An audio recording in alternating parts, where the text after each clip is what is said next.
ಸುಮಾರು 25 ವರ್ಷಗಳ ಹಿಂದೆ, ಒಂದು 30 ವರ್ಷಗಳ ಹಿಂದೆ ರಾಮಕೃಷ್ಣ ಹೆಗಡೆಯವರು ಅವರನ್ನು ಭೇಟಿ ಮಾಡಿದಂಥ ಒಂದು ಸಂದರ್ಭದಲ್ಲಿ ನನ್ನನ್ನು ಕೇಳಿದರು. ಅವರು, ನೀನು ಯಾಕೆ ವಿಶ್ವೇಶ್ವರ ಭಟ್ಟ ಅಂತೇಳಿ ಹೆಸರಿಟ್ಟುಕೊಂಡಿದೀಯಾ ಅಂತ. ನಾನು ಅವರಿಗೆ ಒಂದು ಮರು ಪ್ರಶ್ನೆಯನ್ನು ಹಾಕಿದ್ದೆ. ನೀವು ಯಾಕೆ ರಾಮಕೃಷ್ಣ ಹೆಗಡೆ ಅಂತ ಹೇಳಿ ಹೆಸರಿಟ್ಟುಕೊಂಡಿದ್ದೀರಿ, ಯಾಕೆ ರಾಮಕೃಷ್ಣ ದೊಡ್ಡ ಮನೆ ಅಥವಾ ರಾಮಕೃಷ್ಣ ಸಿದ್ದಾಪುರ ಅನ್ನುವಂಥ ಒಂದು ಹೆಸರನ್ನು ಇಟ್ಟುಕೊಂಡಿಲ್ಲ ಅಂತೇಳಿ ಕೇಳಿದ್ದೆ. ಆಗ ರಾಮಕೃಷ್ಣ ಹೆಗಡೆಯವರು ಒಂದು ಮಾತನ್ನು ಹೇಳಿದರು. ನಾವು ಬೇರೆಯವರಿಗೆ ನೀವು ಯಾವ ಜಾತಿಯವರು ಅಂತ ಕೇಳಬಾರದು, ನಮ್ಮ ಜಾತಿಯನ್ನು ಕೂಡ ನಾವು ಹೇಳಬಾರದು, ಇಂಥ ಜಾತಿಯವನು ಅಂತೇಳಿ ನಾನು ಹೇಳಬಾರದು. ಆದರೆ ನನ್ನ ಹೆಸರಿನಿಂದ ನನ್ನ ಜಾತಿ ಗೊತ್ತಾಗಬೇಕು. ಆದ್ದರಿಂದ ನೀವು ವಿಶ್ವೇಶ್ವರ ಭಟ್ಟ ಅಂತೇಳಿ ಹೆಸರಿಟ್ಟುಕೊಂಡಿದ್ದು ಯೋಗ್ಯ ಇದೆ ಅಂತ ಹೇಳಿದರು ಅವರು.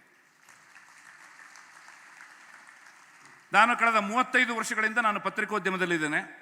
25 ವರ್ಷಗಳಿಂದ ನಾನು ಸಂಪಾದಕನಾಗಿದ್ದೇನೆ. ಯಾರೂ ಕೂಡ ನನ್ನ ಜಾತಿ ಯಾವುದು ಅಂತ ಕೇಳಿಲ್ಲ ನನ್ನ ಹತ್ರ. ಎಲ್ಲರಿಗೂ ಗೊತ್ತು ಅಂತ ವಿಶ್ವೇಶ್ವರ ಭಟ್ಟ ಅಂತಂದ್ರೆ ಯಾರು ಅಂತ ಎಲ್ಲರಿಗೂ ಕೂಡ ಗೊತ್ತು, ಯಾವ ಜಾತಿಯವರು ಅಂತ. ನಮ್ಮಲ್ಲಿ ನಾನು ಈ ವಿಷಯವನ್ನು ಯಾಕೆ ಹೇಳ್ತಾ ಇದ್ದೇನೆ ಅಂತಂದ್ರೆ, ನನಗೆ ಈ ಸಮಾವೇಶದಲ್ಲಿ ಭಾಗವಹಿಸಿದಂಥ ಅನೇಕ ಜನರ ಜೊತೆಗೆ ಸೆಲ್ಫಿಯನ್ನು ತೆಗೆಸ್ಕೊಂಡಾಗ ಎಲ್ಲರ ಹತ್ರ ಕೂಡ ಕೇಳ್ತಾ ಇದ್ದೆ, ನಿನ್ನ ಹೆಸರು ಏನು ಅಂತ.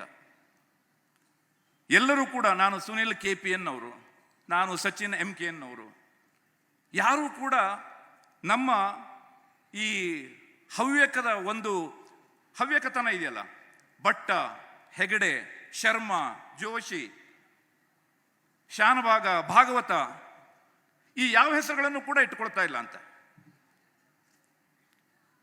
ಬಹಳ ಆಶ್ಚರ್ಯ ಆಗತ್ತೆ. ಅವರವರ ಹೆಸರುಗಳನ್ನು ಇಟ್ಕೊಳ್ಳಿಕ್ಕೆ ಅವರು ಸ್ವತಂತ್ರರು. ಅವರು ನನಗೆ ಟಿ ಮಡಿಯಾಳರು ಒಂದು ಪ್ರಸಂಗವನ್ನು ಹೇಳ್ತಾ ಇದ್ರು. ಬಹುಶಃ ಅವರು ಈ ಸಭಾಂಗಣದಲ್ಲಿ ಇದ್ದಿರಬಹುದು. ನನಗೆ ಮೂಲತಃ ಟಿ ಮಡಿಯಾಳರು ಹವ್ಯಕರು ಅನ್ನುವಂಥದ್ದೇ ಗೊತ್ತಿರಲಿಲ್ಲ, ನನಗೂ ಕೂಡ ಗೊತ್ತಿರಲಿಲ್ಲ. ನನಗೆ ಟಿ ಮಡಿಯಾಳರು ಬೆಂಗಳೂರಿನ ಪೊಲೀಸ್ ಕಮಿಷನರ್ ಆದಾಗ ಕರ್ನಾಟಕದ ಮಡಿವಾಳ ಸಂಘದವರು ಬಂದು ಅವರನ್ನು ಸನ್ಮಾನ ಮಾಡಿದ್ದರಂತೆ. ಅವರನ್ನ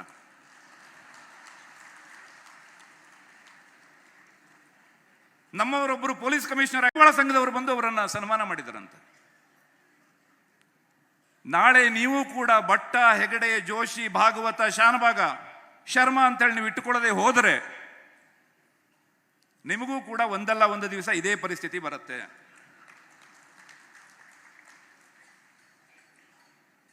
ನಮ್ಮತನ ಅನ್ನುವಂಥದ್ದು ಬಹಳ ಮುಖ್ಯ. ಬೆಳಿಗ್ಗೆ ವಿನಾಯಕ ಭಟ್ಟ ಮೂರೂರವರು ಮಾತನಾಡುವಾಗ ಹೇಳಿದರು ಅಂತ.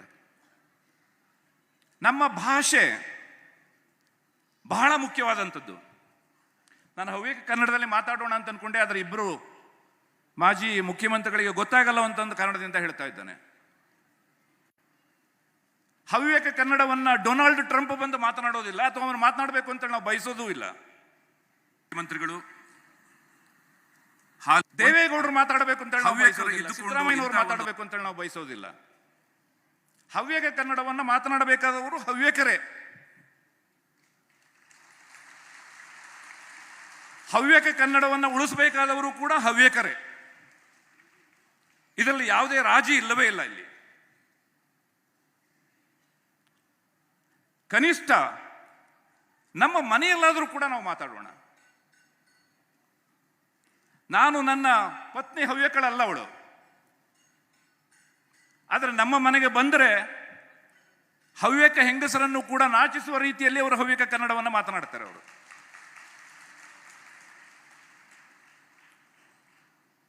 ನಮ್ಮ ತನ ಇರುವಂಥದ್ದು ನಮ್ಮ ಭಾಷೆಯಲ್ಲಿ, ನಮ್ಮ ಸಂಸ್ಕೃತಿಯಲ್ಲಿ, ನಮ್ಮ ಸಂಸ್ಕಾರದಲ್ಲಿ, ನಮ್ಮ ಒಡನಾಟದಲ್ಲಿ, ನಮ್ಮ ವರ್ತನೆಯಲ್ಲಿ, ನಮ್ಮ ಹಾವಭಾವದಲ್ಲಿ, ನಮ್ಮ ದೈನಂದಿನ ಚಟುವಟಿಕೆಯಲ್ಲಿ. ಒಂದು ವೇಳೆ ನಾವೆಲ್ಲರೂ ಕೂಡ ಗಂಭೀರವಾಗಿ ಯೋಚನೆ ಮಾಡಬೇಕು. ನನ್ನ ಮಗನೇನಾದರೂ ಹವ್ಯಕ ಕನ್ನಡವನ್ನು ಮಾತನಾಡಿಲ್ಲ ಅಂತೇಳಿ ಆದರೆ, ಈ ಕೊಂಡಿ ಕಟ್ಟಾದರೆ ಅವನು ಅದನ್ನು ಹವ್ಯಕ ಕನ್ನಡವನ್ನು ಅವನ ಮಗನಿಗೆ ಅದನ್ನು ಹಸ್ತಾಂತರಿಸೋದಿಲ್ಲ, ವರ್ಗಾಯಿಸೋದಿಲ್ಲ. ಅವನು ಅಲ್ಲಿಗೆ ನಮ್ಮ ಮನೆಯಲ್ಲಿ, ನಮ್ಮ ಮನೆಯ ಮಟ್ಟಿಗೆ ಹವ್ಯಕ ಕನ್ನಡ ನಾಶ ಆದ ಹಾಗೆ.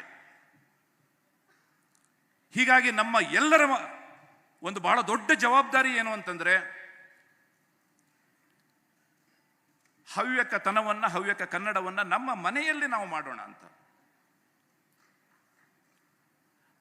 ನಾವು ಅಮೆರಿಕದಲ್ಲೇ ಇರೋಣ, ಬೆಂಗಳೂರಿನಲ್ಲೇ ಇರೋಣ, ನಮ್ಮ ಊರಿನಲ್ಲೇ ಇರಬೇಕು ಅಂತ ನಾನು ಹೇಳ್ತಾ ಇಲ್ಲ. ಆದರೆ ನಾವು ಎಲ್ಲಿರುತ್ತೇವೋ ಆ ಮನೆಯನ್ನು ಒಂದು ಪುಟ್ಟ ಹವ್ಯಕ ಪ್ರಪಂಚವನ್ನಾಗಿ ಮಾಡಲಿಕ್ಕೆ ಸಾಧ್ಯ ಇದೆ.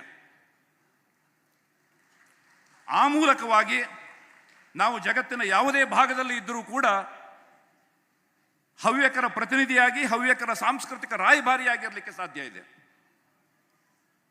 ಅದು ನಮ್ಮಿಂದ ಸಾಧ್ಯ ಇದೆ. ಸ್ವಾಮೀಜಿಯವರು ಬೆಳಿಗ್ಗೆ ಒಂದು ಮಾತನ್ನು ಹೇಳಿದರು, ಕನಿಷ್ಠ ಒಂದು 5 ನಿಮಿಷ ಸಂಧ್ಯಾ ವಂದನೆಯನ್ನು ಮಾಡಿ ಅಂತ ಹೇಳಿದರು. ಗೀತ ಪಠಣವನ್ನು ಮಾಡಿ ಅಂತೇಳಿ ಹೇಳಿದರು. ಅದು ಸಾಧ್ಯ ಇದೆ. ನಾನು ವಾರದಲ್ಲಿ 2 ದಿವಸ ಬೆಳಗ್ಗೆ ಮತ್ತು ಸಾಯಂಕಾಲ 2 ದಿವಸ ನಾನು ಸಂಧ್ಯಾ ವಂದನೆಯನ್ನು ತಪ್ಪದೇ ಮಾಡ್ತೇನೆ ಅಂತ.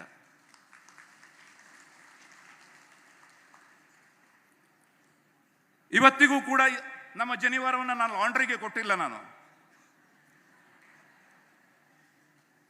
ಇದು ನಮ್ಮ ಸ್ವಾಭಿಮಾನದ ಪ್ರತೀಕ. ಇದು ನೀವು ಜನಿವಾರ ತೆಗೆದ್ರೆ ಏನಾಗಬಹುದು ಅಂತೇಳಿ ನೀವು ಕೇಳ್ಬೋದು. ನೀವು ಜನಿವಾರ ಇಟ್ಟುಕೊಂಡ್ರೆ ಏನಾಗತ್ತೆ ಅಂತೇಳಿ ನಾನು ಕೇಳ್ತೀನಿ. ಇದನ್ನ ನಾವು ಮರಿಬಾರದು ಅಂತ. ಇದನ್ನ